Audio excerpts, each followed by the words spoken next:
There's a very small part in the car. Its malfunction can cause the transmission to shift incorrectly and affect the car's overall performance. And when you see the speedometer stalling or giving an inconsistent reading, the problem is most likely not with the speedometer itself. The problem is bigger than that. The problem lies with a small sensor called the speed sensor. So, what is the speed sensor, or VSS, and why does it cause all these problems when it malfunctions? And how can you detect it early before it causes transmission problems? Let's understand this from the beginning.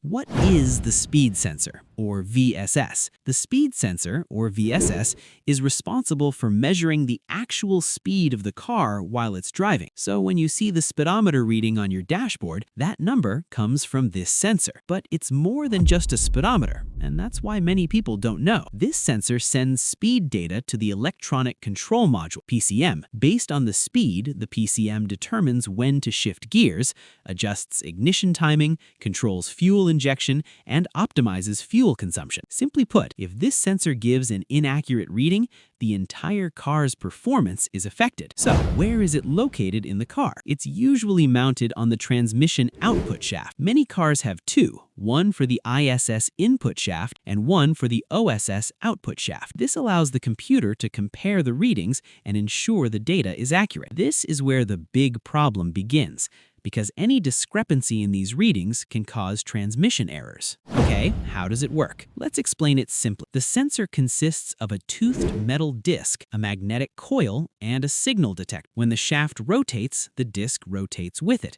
and the teeth pass in front of the magnetic coil. This generates magnetic pulses. As the speed increases, the number of pulses increases, and the computer calculates the frequency and converts it into a speed reading that appears on the dashboard. Now, pay attention to this point. Approximately every 40,000 pulses represents a certain distance, so the sensor also helps in calculating the distance traveled. Okay, when does it start to fail? The real problem starts when the wires are cut or corroded, or when oil or dust gets into the sensor, or when the magnetic field weakens, or when there's internal damage due to high transmission temperatures. This is more noticeable in long traffic jams, on long journeys, in extreme heat, or when the car is constantly loaded. So, what are the signs? The first sign you might notice is that the cruise control disengages. If your car has cruise control and it doesn't work, this is a very important indicator. The system needs an accurate speed reading to maintain the speed, and if the reading isn't correct, it disengages immediately. This is a very smart diagnostic method. The second sign, delayed gear shifts.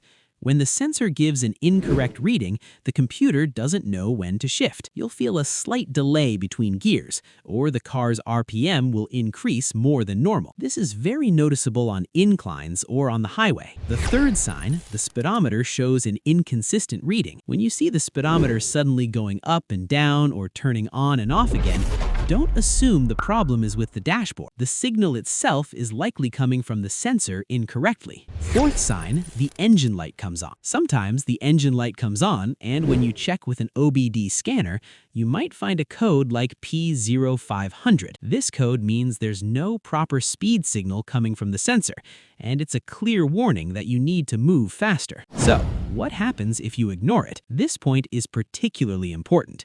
If you leave the problem unattended, the transmission will start wearing out faster. Fuel consumption will increase, performance will be weaker, and you could experience more serious transmission problems.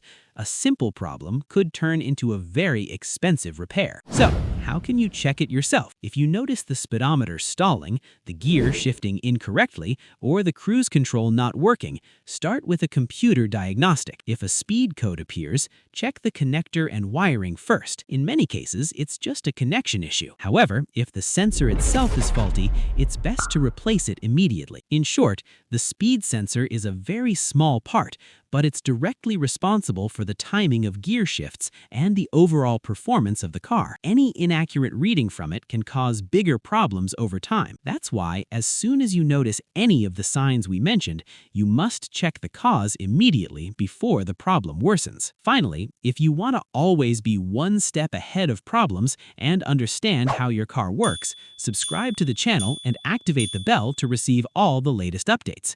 Keep your car in top condition and stay tuned for a new episode.